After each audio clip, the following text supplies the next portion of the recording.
또 인근 각처에서 오신 우리 마이애미 교우님들과 또 우리 델라웨어 교우님들 만나서 반갑습니다. 네, 하나님께서 여러분들을 사랑하십니다. 네, 오늘은 제가 길찾기라는 제목으로 함께 말씀을 나누고자 하는데요. 지난 한 주 동안 저희 아이들이 이제 둘째 아이는 이제 시니어, 그리고 이제 저희 셋째 아이는 주니어, 그리고 군대 가 있는 지금 저희 큰 아이는 이제 5개월 뒤면 제대입니다. 그래서 아이들이 전부 다 자기 인생에 있어서 굉장히 중요한 기로에 놓여 있는 그런 상태입니다.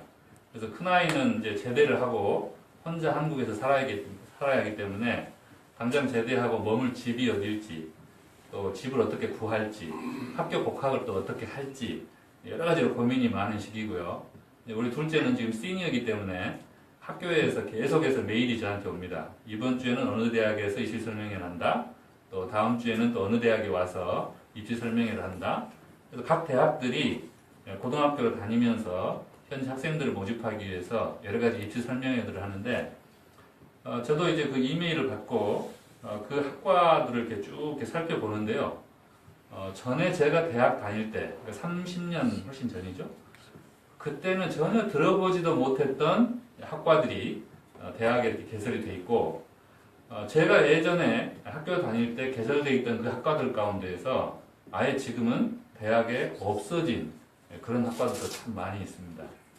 그래서 우리 아이들이 고민하는 것이 10년, 20년 후에 내가 이 전공을 해가지고 그것을 통해서 계속 직업으로 활용을 해서 살아갈 수 있을 것인가.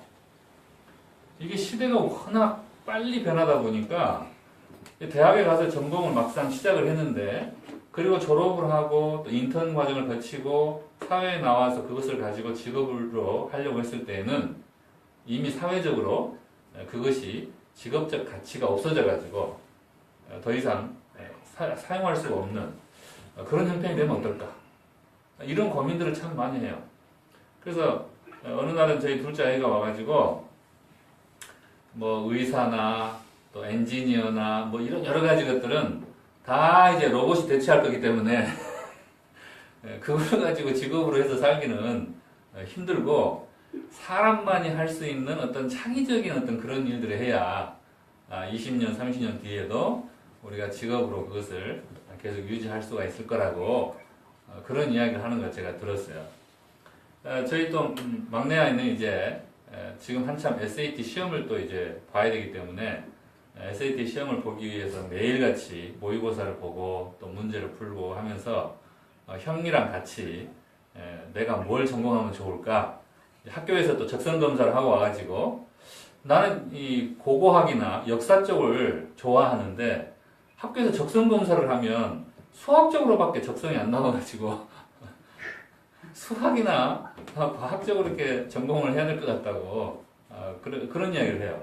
그래서 어느 길로 가야 할지 이 길을 생각을 해봤다가 또 저 길을 생각을 해봤다가 고민이 참 많습니다.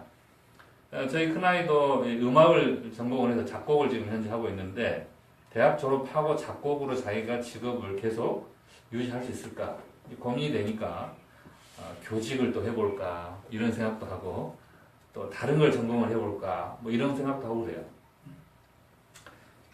우리 아이들의 모습을 보면서 제가 어렸을 때, 저희 아이들 또래였을 때 나는 내 장래에 대해서 무슨 생각을 하고 살았을까 돌아보니까 아무 생각을 안 했어요. 그냥 아무 생각 없이 일어나면 학교 가고 학교 끝나고 집에 오면 자고, 고등학교 3학년 때까지 아침에 그때는 뭐 자율학습이라 그래서 밤에 10시까지 학교에서 공부를 하고 아침에 7시까지 학교를 갔습니다. 그리고 또 어떨 때는 학교에서 새벽 3시까지 체육관에서 모포 깔고 거기서 자고 아침에 7시까지 또 학교 등교를 하고, 그렇게 살았기 때문에 학교 가서 공부하는 거, 그 다음에 집에 와서 잠자는 거, 밥 먹는 거, 그리고 주말에 이제 집에 와서 농산일 하는 거, 이거 외에는 달리 뭔가 다른 것을 생각해 볼 만한 여유가 전혀 없었어요. 그래서 아무 생각 없이 고등학교 3학년까지 딱 살다가 이제 원서를 써야 되잖아요. 원서를 써야 되는데 그냥 학과가 뭐가 있는지도 모르고 무슨 학과가 있는지를 모르기 때문에 그냥 늘 이렇게 길에 지나다니면서 보이는 간판들 있잖아요. 다 자기 직업을 걸잖아요. 그러죠? 무슨 치과, 무슨 의원, 뭐 이런 간판들을 보고 야, 나는 치과의사 하면 재밌겠다. 이런 생각을 했습니다. 그런데 저희 누나가 저보고 야, 요즘에는 컴퓨터가 새로 나와가지고 이게 전망이 참 좋다더라. 그러니까 너 이렇게 컴퓨터 전공해가지고 나중에 대학에서 학생들 가르치면 좋겠다. 이렇게 이야기를 했어요. 시골에서 농사 짓던 부모님이 그때 당시 사범대학교 4학년에 재학 중이던 저희 누나가 그렇게 이야기를 하니까 거기에 대해서 아무도 우리 식구 가운데 반론을 제기할 사람이 없어요. 그래서 제 대학 진로는 전산학과로 결정이 됐습니다. 저는 아무 생각도 없고 저보다 6살 많은 누나가 그게 전망이 있다더라. 그 말 한마디를 듣고 딱 그걸로 정했어요. 그리고 대학을 다니면서 입학을 하자마자 저희 형이 제 인생 계획을 이렇게 쭉 75세까지 세웠습니다. 몇 세까지요? 19살 먹은 막내 동생을 15살이 많은 큰형이 제 인생 계획을 쫙 세워줬는데 75세까지 딱 세워줬어요. 그래서 네가 4학년 때까지 대학을 졸업을 하고 그 다음에 이제 군대를 갔다 오고 또 뭐 대학원을 다니고 그리고 몇 살에 나와서 취업을 하고 몇 살에 결혼을 하고 어떻게 애를 낳고 75세까지. 그런데 제 계획만 세웠겠습니까? 제 계획을 그렇게 세울 때는 누구 계획이 있었던 거예요? 본인 계획이 있었던 거죠. 본인의 인생 계획을 먼저 세우고 그 다음에 이제 막내 동생도 계획을 세워준 거예요. 자기 인생 계획처럼. 그래서 저희 큰형의 그 인생 계획 가운데 이제 얼마 남지 않은 그 한 목표가 뭐였었냐면 아버지 어머니랑 동생들이랑 같이 살 수 있게 집을 좀 크게 하나를 짓고 그 집을 크게 지을 수 있는 땅과 또 그 집을 지을 수 있는 돈을 마련하기 위해서 농사일을 다른 사람 밭을 수를 내가지고 얼마만큼 더 많이 지어서 얼마의 목돈을 마련해야 되겠다. 이런 거였어요. 그렇게 해서 한 3년 만에 결혼하고 8년인데 실제 이제 다른 사람 밭을 수를 내가지고 농사를 지은 지 3년 만에 이제 한 3,500만 원. 87년도 당시 3,500만 원이면 지금 돈으로 아마 한 3억쯤 되는 돈입니다. 그 돈을 3년 만에 모았어요. 그래서 꿈이 이제 거의 다 이루어질 뻔 했는데 그때 그리고 이제 조카 아이가 7살, 그 다음에 5살 때 형이 교통사고로 돌아가셨습니다. 형수도 교통사고로 돌아가셨습니다. 그때 나이가 35이었어요. 그때 제가 대학교 1학년 때 이제 막 학교를 들어가서 체육 수업을 하고 있을 때 저희 큰형이 돌아가셨다는 이야기를 들었어요. 갑자기 인생의 길이 뿌옇게 안개가 끼면서 아무것도 보이질 않게 됐습니다. 무조건 열심히만 살면 되는 건가? 자기가 목표로 세운 것을 달성하기 위해서 무조건 열심히 살기만 하면 되는 건가? 그렇게 살다가 자기도 모르는 사이에 어느 순간 사고를 통해서 딱 죽고 나면 그게 인생에 무슨 의미가 있나? 그런 생각이 들었어요. 그리고 그때 형수가 먼저 돌아가셨기 때문에 재혼을 하는 과정에서 그 재혼을 했던 여자분의 오빠에게 그때 그분이 산부인과 의사였는데 자기가 그동안 3년 동안 모아놨던 그 돈을 전부 다 빌려줬습니다. 근데 갚기로 한 달 만에 안 갚고 떼먹은 거예요. 그래서 홧김에 오토바이를 운전하고 가다가 사고가 나서 돌아가신 겁니다. 그리고 그 사고가 있고 얼마 지나지 않아서 그 산부인과 의사가 반포증을 쌌어요. 그래서 지금도 못 받았어요. 어디서 사는지도 몰라요. 처남이잖아요. 그렇죠. 큰 처남이죠. 그러니 아무 재산도 남긴 것이 없이 저희 7살, 5살짜리 두 조카 아이들이 이제 고아가 된 거죠. 자기가 남긴 거라고는 고아가 된 두 아이 외에는 아무것도 없어요. 나름대로 인생의 목표를 정해놓고 계획을 세워놓고 그것을 달성하기 위해서 열심히 살기만 하면 정말로 그것이 제대로 된 인생길을 가는 것인지 그때 갑자기 당황하기 시작했습니다. 내가 굳이 그 목표를 달성하기 위해서 이렇게 계획된 길을 가는 것이 옳은 것인가? 후회가 들기 시작했어요. 그리고 굳이 고통스럽게 그렇게 살 필요가 있다 없다.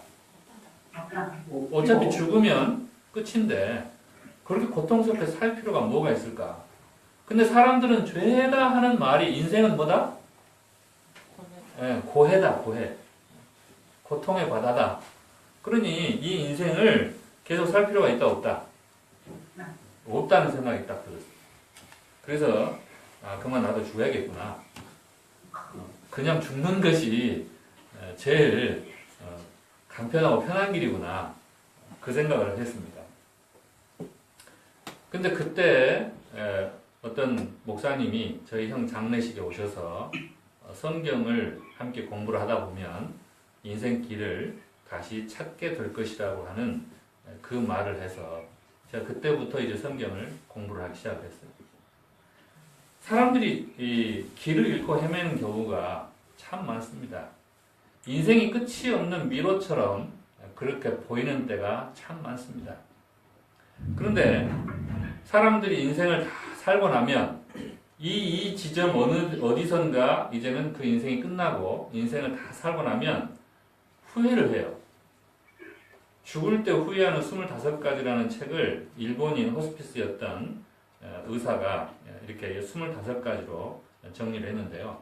1000명의 환자들이 죽어가면서 후회하는 것들을 모아놓은 것입니다. 이건 이제 동양 사람, 그러니까 우리나라나 일본이나 이 동양 사람들이 공통적으로 죽을 때 후회하는 사항들이고요. 이제 서양 사람, 영국의 한 호스피스 간호사가 자기가 이제 임종을 지켜보면서 그 사람들이 죽으면서 후회하는 이 5가지들을 쭉 살펴봤어요. 이 동양 사람이 죽을 때 후회하는 거하고 서양 사람들이 죽을 때 하는 거하고 같을까요? 다를까요? 안 되죠.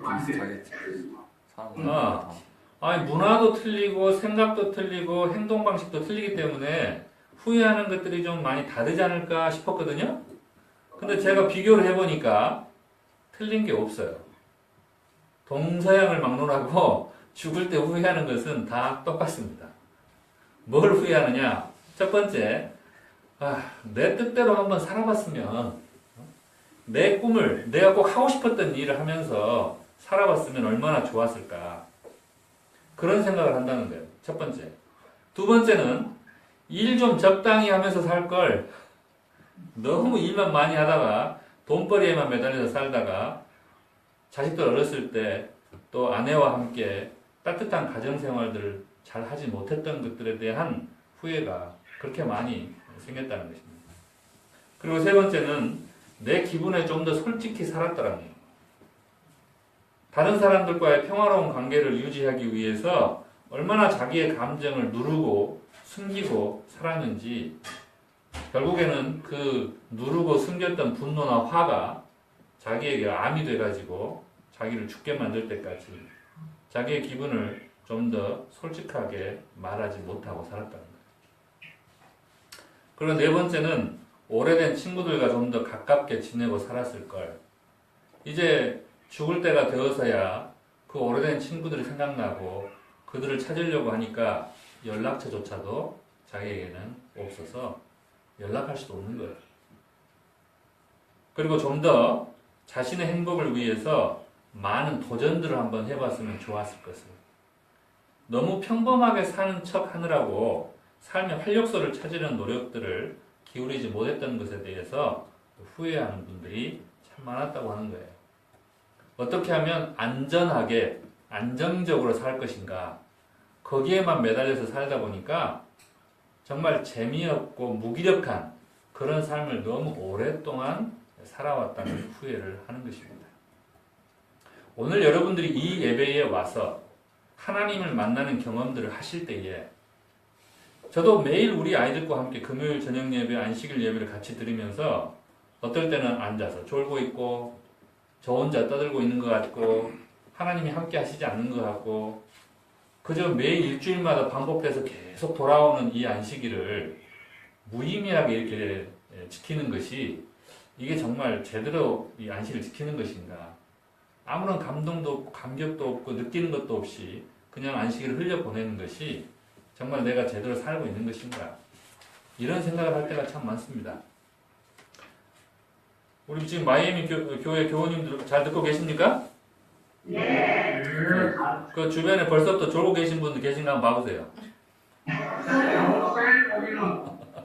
없어요? 없어요. 다행입니다. 우리가 매 안식일에 하나님께서 이 안식일을 주시는 이유는 이날을 복을 주셔서 우리가 하늘로부터 내려오는 생명을 받고 우리의 삶의 활력소를 되찾게 할 수 있도록 이 안식일을 주셨습니다. 맞습니까? 우리는 어떻게 해서든지 이 안식일을 내 삶의 활력소가 될 수 있도록 만드는 것이 우리의 사명입니다. 맞습니까? 내가 지금 느끼고 있고 내가 지금 지키고 있는 이 안식일이 내 삶의 활력소가 되지 않는 안식일이라면 나는 안식일을 지키고 있는 것이 아닙니다. 하나님께서 나에게 주시는 이 생명의 축복을 이 안식일에 내가 어떻게 하면 맛볼 수 있을까? 우리는 그것을 찾는 데 좀 더 노력을 기울이고 우리가 그것을 찾고 이 안식일을 통해서 우리의 활력소를 얻는 것이 하나님께서 제7일 안식일 재림교인들에게 주시는 첫 번째 사명이라고 생각합니다. 우리가 그런 생명의 활력을 이 안식일을 통해서 찾을 수 있어야 다른 사람들에게 이 안식일이 얼마나 소중한 것인지 우리의 삶을 통해서 증거할 수 있을 것이기 때문입니다. 또 내가 죽는 시점에 다른 사람들은 그 죽음이 인생의 끝일지 모르지만 우리는 죽는 것이 인생의 끝이 아니라 우리가 어디로 들어가는 거예요? 영원한 안식으로 들어가는 것입니다. 그리고 내일 다시 눈을 떴을 때에 하나님과 영원한 안식을 함께 누리는 삶을 사는 것입니다. 이 땅에서 우리가 이 안식일을 어떻게 경험하느냐에 따라서 우리는 죽을 때 내가 정말 행복하게 살았다. 무엇 때문에? 하나님의 생명의 축복을 내가 누릴 수 있었던 매주일 안식일이 있었기 때문에 우리의 입에서 그런 고백이 함께 나오기를 예수님의 이름으로 축원합니다. 근데 많은 사람들은 죽을 때 이와 같이 많은 후회들을 남기면서 죽습니다. 왜요? 그들이 길을 찾다가 헤매다가 그만 찾지 못하고 죽는 경우가 많았기 때문에 그렇습니다. 어떻게 하면 우리의 길을 찾을 수 있을까? 이 사람들이 후회하는 사항들을 이렇게 쭉 정리를 해보니까요. 가장 많은 후회의 내용이 뭐냐면 그들의 마음이 갈팡질팡해서 마음의 길을 찾지 못하는 것이 가장 많은 원인이었습니다. 두 번째는 그들의 마음이 갈팡질팡하면서 다른 사람들과 특별히 자기와 가까이 있는 사람들과의 관계를 소홀히 하게 했다는 거예요. 또는 그 관계가 어그러지거나 잘못되는 경험들을 많이 하게 됐다는 거예요. 마음이 어지럽고 관계가 흐트러지다 보니까 그들의 행위가, 그들의 행동이 자기가 보기에 만족스러운 행동을 하지 못했다는 것이죠.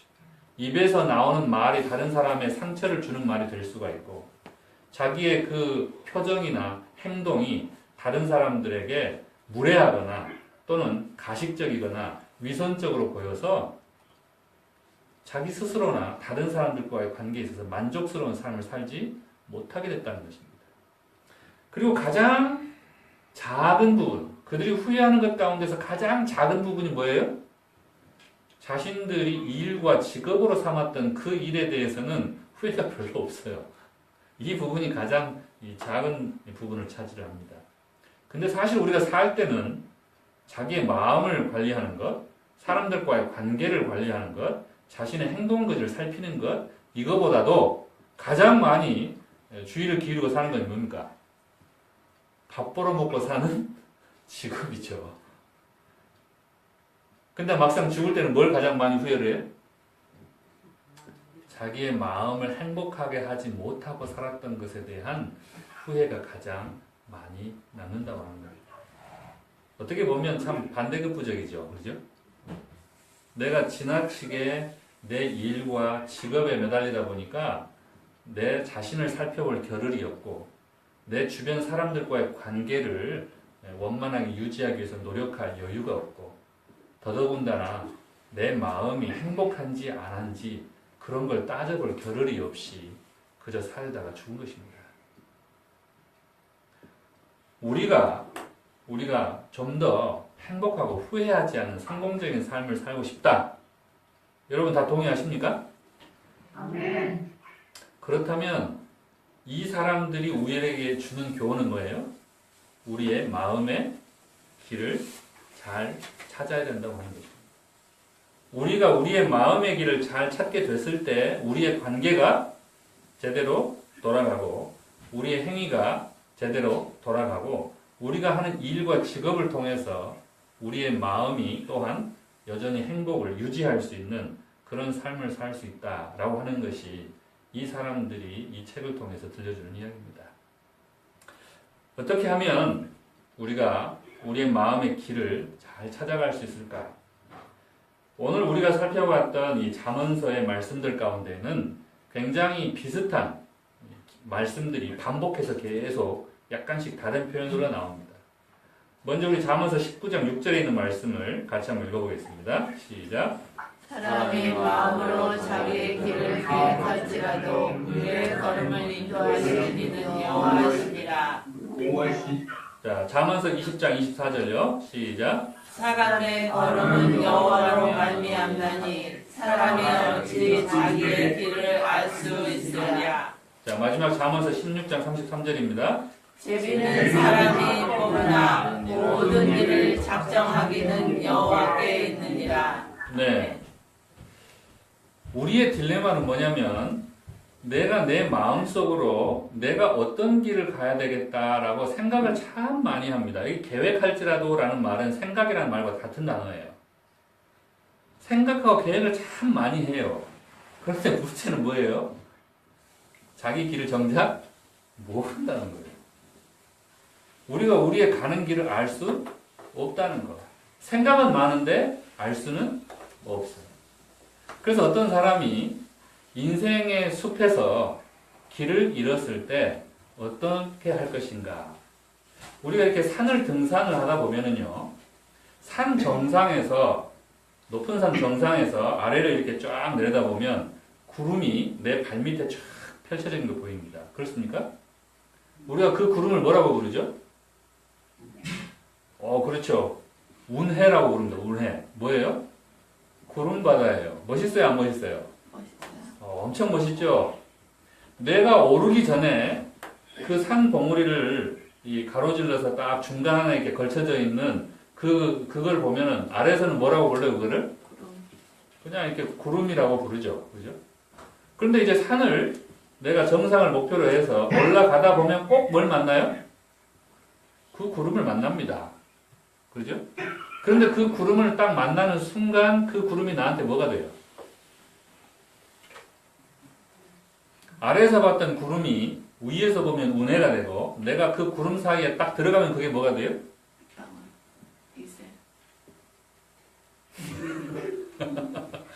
안개가 되죠. 안개가 돼요. 그래서 내가 가는 인생의 숲길을 가는 데 있어서 어느 위치에 와 있느냐에 따라서 구름처럼 꿈을 줄 때가 있고 안개처럼 앞이 캄캄하게 보이지 않게 할 때가 있고 또 정상에서 볼 때처럼 인생이 참 아름답게 보일 때가 있습니다. 지금 여러분이 인생의 숲에서 길을 간다고 하시면 여러분은 지금 어디쯤 가 계시는 것 같아요?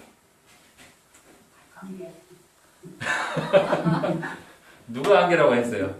거의 정상에.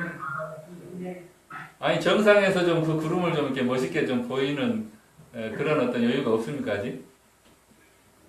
김명희 집사님 어떠세요? 운해가 좀 보이십니까? 아직 꼭대기까지 가려면 멀었습니다. 아직도 안개 속이신가요? 안개를 살짝 벗어났을지 몰라요. 안개는 살짝 벗어났을지 모르겠는데 아직 은혜가 안 보여요? 밀림 속에서 아직 해냅니다. 네. 여기 잠언서 20장 24절에 보면 우리가 우리의 인생을 다 산다 할지라도 우리가 우리의 길을 알 수 없다. 그 말은 내가 여전히 어디에 들어있다는 소리예요? 안개 속을 살고 있다는 소리입니다. 자, 그러면 우리가 산 중턱에서 안개를 딱 만났을 때, 구름을 딱 만나서 그 속으로 딱 들어갔을 때 내가 선택할 수 있는 것은 세 가지입니다. 첫 번째, 하산한다. 도로 내려가는 거예요. 하산하는 거. 두 번째, 어디로 갈지 잘 모르니까 그 자리에 딱 멈춰서 있다. 멈추는 거예요. 세 번째는 기왕 정상으로 가기로 했으니까 그냥 가본다. 이렇게 세 가지입니다. 자, 여러분은 어느 것을 선택을 하시겠습니까? 가본다. 세 번째, 대부분 사람이 세 번째를 택할 것 같아요. 자, 뭐 다른 사람은 따지지 마시고요. 자기 자신에 대해서만 따져보세요. 자, 나는 이 꿈을 쫓던 구름 같은 것을 볼 때가 좋았으니까 나는 도로 하산을 하겠다 하시는 분. 이분은 아무도 없네, 여기는. 자, 나는 내가 길이 보일 때까지 그 자리에 좀 멈춰 있겠다. 멈춰 있겠다. 계속 가는 거죠. 아, 멈춰 있겠다는 분이 한 분 계셔요. 은혜는 그냥 가는 자, 세 번째는 나는 기왕 가기로 했던 거니까 길이 잘 보이든지 안 보이든지 앞으로 그냥 쭉 가야겠다. 네, 그냥 가는 거예요. 계속 가야지. 네. 마음이 껴인다. 자, 마이애미 교우님들 중에서 손도 안 드신 분도 계시네요. 네 번째 옵션이 있나 봐요. 그죠? 네 번째 옵션. 잘 모르겠는데. 여호와께 맡기라. 네. 자, 근데 우리가 가야 할 길이 어딜지 잘 모를 때 성경에서 우리에게 보여주는 한 방법이 있습니다. 여기 16장 33절에 보니까 여러 가지 길들에 대해서 생각을 하다가 경우의 수가 너무 많으니까 근데 내가 어느 길로 갈지는 모르겠고 그러니까 뭘 던져요? 뭘 뽑아요? 제비. 아, 제비를 뽑아요. 제비를. 자기 인생길을 제비 뽑기를 결정하신 분. 아무도 안 계시네. 이게 제비를 뽑아가지고 자기 인생길을 결정한다는 거, 이거 엄청난 모험입니다. 그죠? 이렇게 할 수 있는 용기 있는 사람이 있을지 모르겠어요. 그런데 제가 대전 준상에서 목회를 할 때, 저희 교회에 이제 최 장로님이라는 분이 계셨어요. 근데 그분이 이제 다른 데 계시다가 이제 자기가 이제 자기 사업을 만들어가지고 사업을 시작한 지 얼마 안 되셨는데, 상사죠, 상사. 어떤 물건을 해외에서 사다가 국내에 이렇게 공급하거나 또 국내의 물건을 또 해외에 이렇게 팔거나 이런 국제무역을 하는 상사를 하셨는데 그분이 영어, 일본어, 뭐 여러 가지 언어적으로 탤런트가 굉장히 좋은 분이에요. 그래서 이제 그런 일들을 하셨는데 이제 어떤 그 원광석이라든지 또는 뭐 원자재라든지 이런 것들을 해외에서 제3세계 국가에서 잘 골라가지고 그것을 국내에 그 원광석이나 원재료를 가공해서 제품을 만드는 그런 어떤 회사나 공장에 납품하는 그런 길을 뚫습니다. 그런 걸 할 때는 이제 정보가 굉장히 중요하잖아요. 그래서 우리나라 그 포트라에서 제공해주는 무역진흥공사에서 제공해주는 그 각 나라에 대한 정보들이 다 있어요. 그것들을 이렇게 수집을 해서 분석을 하고 또 국내의 시장 정보를 또 삼성경제연구소나 LG경제연구소나 이런 데서 제공하는 자료들이 있습니다.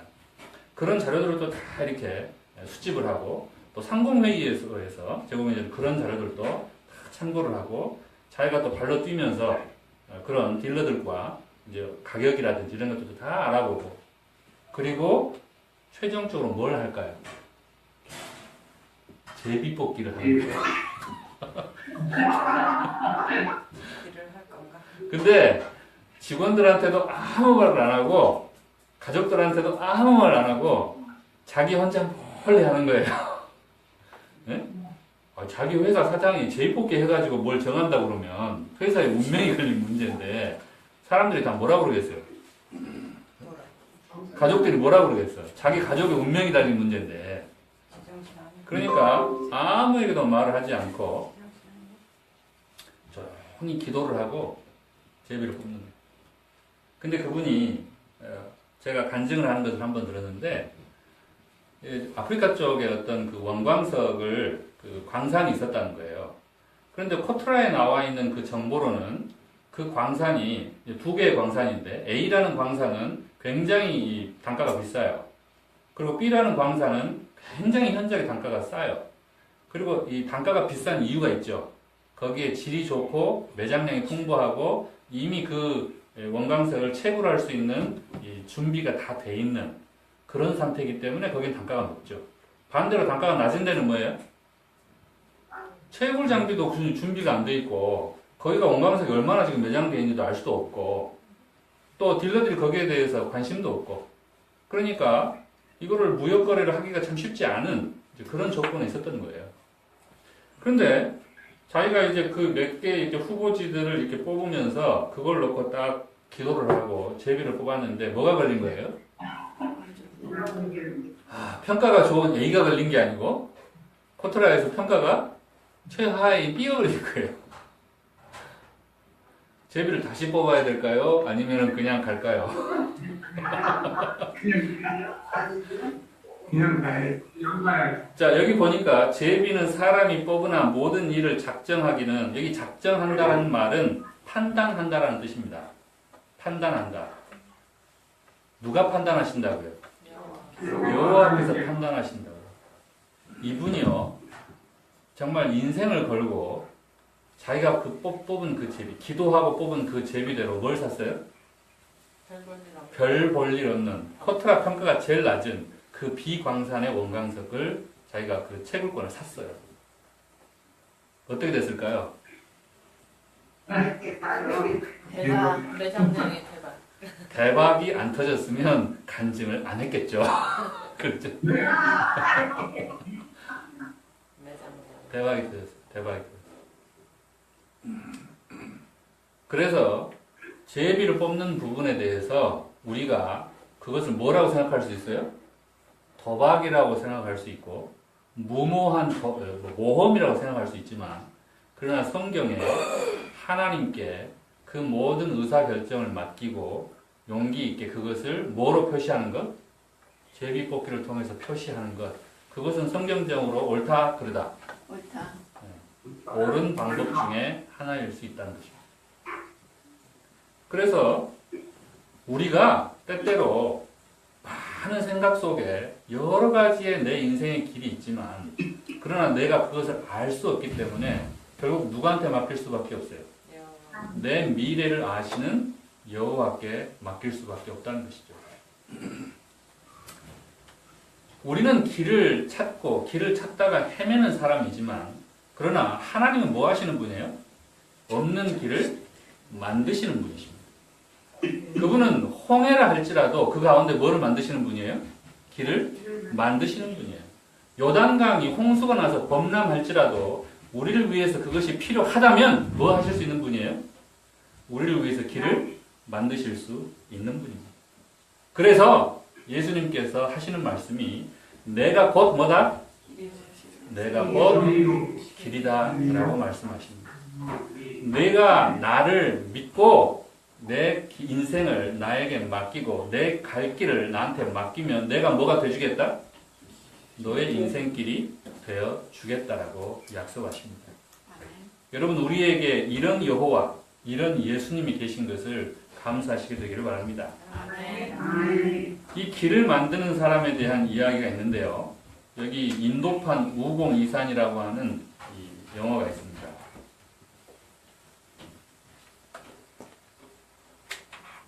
때는 낭석이 기장한 곳으로 험준한 산을 바라보고 있습니다. 1950년대 인도 시골 마을의 청년 다시랏 만지는 어여쁜 아내를 맞아 신혼의 단꿈에 젖어 있었습니다. 어느 날 아내가 험한 산길에서 미끄러져 다쳤는데 험준한 산에 가로막혀 병원에 가지 못해 숨지고 말았습니다. 만지는 다시는 이런 일이 되풀이되지 않게 하겠다며 망치와 정을 들고 산을 깎기 시작했습니다. 불가능한 일이라고 모두 말렸지만 만지는 홀로 산과 외로운 사투를 벌였습니다.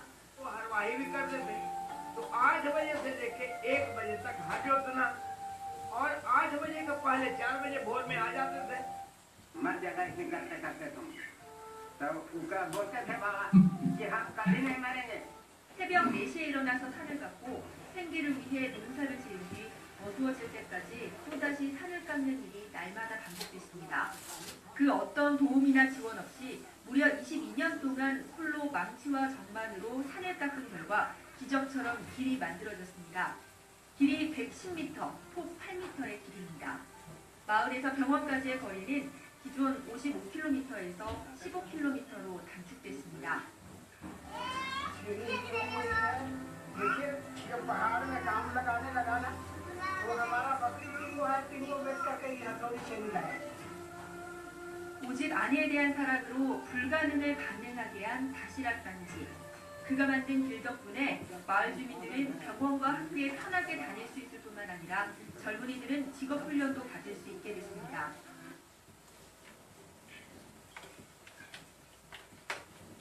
네, 잘 들리셨습니까? 네. 저는 이 만지라고 하는 사람을 보니까요. 누가 생각나요? 예수님이 생각나요.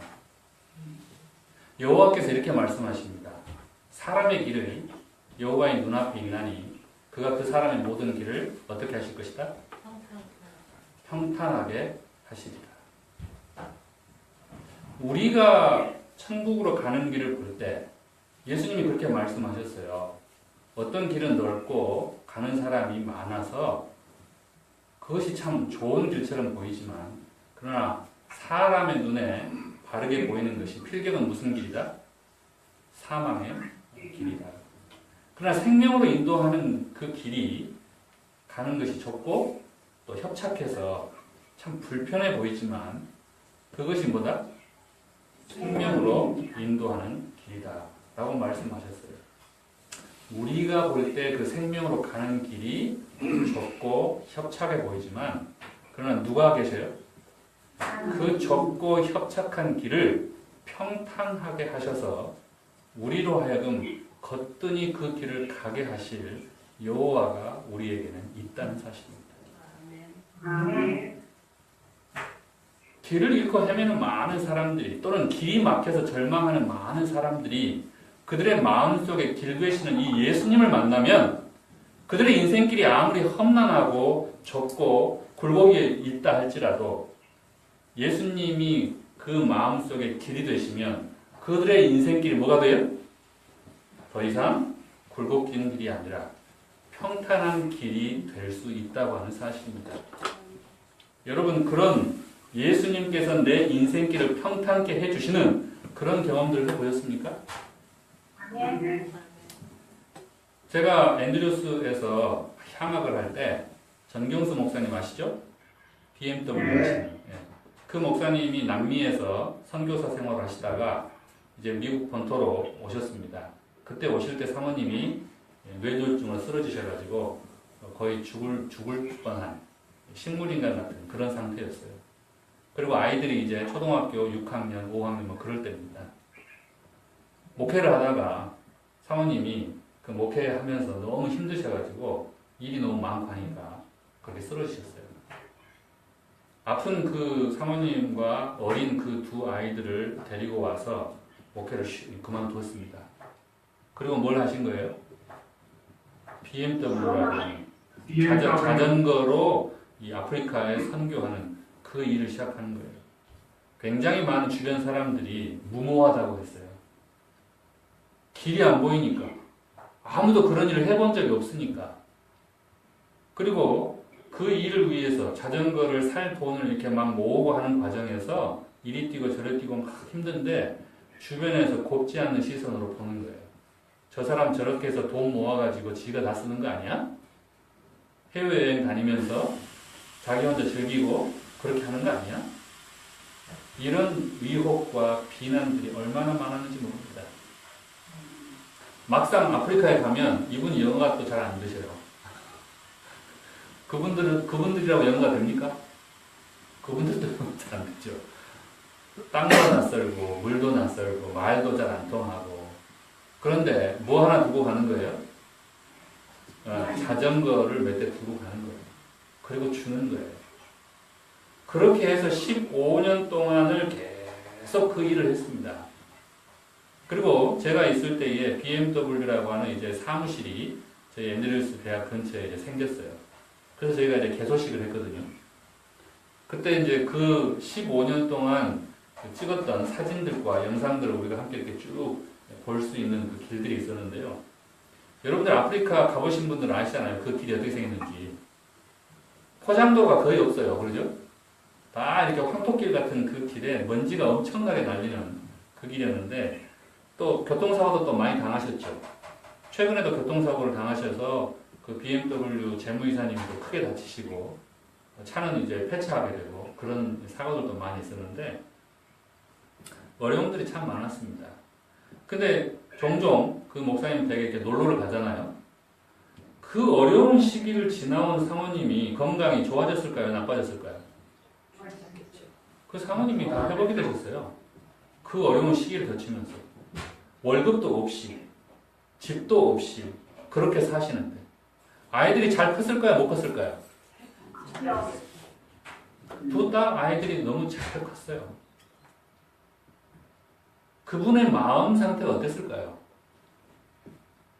자기가 주어진 그 사명들을 감당하면서 그 생명을 전하러 다니는 그 길이 정말 다른 사람들 보기에 너무너무 협착하고 좁고 가파르고 굴곡이 많은 길이었지만 그 마음속에 늘 말씀을 묵상하고 그 말씀 가운데에서 힘을 얻고 그 일들을 주어진 일들을 행하시면서 사는 모습이 얼마나 평안한지 모릅니다. 그분의 얼굴에서 수심을 본 적이 없어요. 늘 찬미가 나와요. 그리고 늘 감사가 나옵니다. 하나님께서 우리가 가는 길을 보시고 계십니다. 사람의 길이 여호와의 눈앞에 있다라고 하는 말, 여호와의 눈 앞에 있다고 하는 것은 여호와께서 뭐 하시고 계신다는 뜻이에요? 내가 가는 길 앞에 장애물이 있으면 누가 먼저 치워주세요? 여호와께서 먼저 치우신다는 뜻입니다. 내가 가는 길에 웅덩이가 있으면 어떻게 하시겠다는 거예요? 그 웅덩이를 빠지지 않도록 나를 붙잡고 돌아가실 수 있는 분이 서 계신다는 뜻입니다. 내가 어느 길로 가야 할지 여호와의 눈 앞에 있다고 하는 것은 내가 가는 길이 그분으로 인하여서 안전할 것이다라고 하는 보장입니다. 왜요? 그분이 내 모든 길을 뭐 하실 것이기 때문에 평탄케 하실 것이기 때문에 여러분과 저의 삶에 길 되시는 예수님을 모시고 살게 될 때 그분이 우리에게 주시는 그 길을 내가 가게 될 때 다른 사람들이 볼 때 인간적인 눈으로 볼 때 비록 협착하고 가파르고 힘들어 보이겠지만 그러나 우리가 우리의 마음의 눈으로 느낄 때 또 볼 때는 뭐예요? 정말로 쉽고 평탄하고 즐거운 길이 될 줄로 믿습니다. 잠언서 16장 3절에 그래서 하나님께서 우리에게 초청의 말씀을 주십니다. 같이 한번 읽어보시죠. 시작. 너의 행사를 여호와께 맡기라. 그리하면 내가 경영하는 것이 이루어지리라. 예수님을 만난 사람들이 예수님을 통해서 그들의 인생의 길을 찾고 어떻게 바뀌었는가? 정말 극적인 변화를 경험한 사람들에 대한 이야기가 요한복음, 누가복음에 나옵니다. 요한복음의 사마리아 여자가 예수님을 만난 다음에 그렇게 피하고 다녔던, 만나기 싫어했던 그 동네 사람들을 향하여서 물동이를 버려두고 뛰어가서 내가 하는 모든 일을 내게 말한 사람을 와서 보라고 외치는, 증거하는 삶으로 바뀝니다. 예수님이 십자가에 달려 돌아가신 것을 보고 또는 듣고 낙심하여서 고향길로 내려가던 그 두 사람이 그 길에서 예수님을 만남으로 인하여서 이렇게 고백합니다. 그분이 우리에게 성경을 풀어주실 때에 우리 속에서 마음이 뜨겁지 아니하더냐. 그들의 마음 속에 그들의 삶의 활력을 불어넣는 뜨거운 용광로가 예수님을 통하여서 생기게 되었습니다. 이런 기쁨과 이런 활력이 우리의 길 되시는 예수님을 만날 때 우리의 삶 가운데 체험되고 그것이 우리의 삶을 이렇게 변화시키는 산 증인들로 성경에 기록되어 있습니다. 이 사람들에 대하여 예수님께서 다시 한번 말씀하십니다. 내가 진실로 진실로 너에게 이르노니 나를 믿는 자는 내가 하는 일을 그도 할 것이요 또한 그보다 큰 일도 하리니 이는 내가 아버지께로 갑니다. 예수님을 믿게 되었던 사울이 바울로 변화가 된 뒤에 그는 빌립보 감옥에서 그 옥중에 있으면서 이렇게 기록을 남깁니다. 내게 능력 주시는 자 안에서 내가 모든 것을 할 수 있느니라. 그가 옥에 갇히기 전에 얼마나 많이 얻어맞았습니까? 그가 옥에 갇히기 전에 얼마나 많은 핍박을 당했습니까? 왜 오른편 뺨을 치면 왼편 뺨을 돌려댈 그런 능력을 그가 예수님을 통해서 얻었습니다. 오른편 뺨을 칠 때 그 아픔을 이겨내고 왼편 뺨도 돌려댈 수 있는 그런 능력이 이 바울에게 생긴 것입니다. 그가 핍박 가운데 옥중에 갇혀 있지만 그 고통과 고난을 이겨낼 능력이 그에게 생긴 것입니다. 누가 억지로 그를 붙잡아서 끌고 오리를 가게 할 때 심리까지로 넉넉히 갈 수 있는 튼튼한 다리가 그에게 생겼던 것입니다. 누군가 그의 속옷을 억지로 송사를 통해서 뺏고자 할 때 겉옷까지도 줄 수 있는 그런 능력이 이 바울에게 생겼던 것입니다.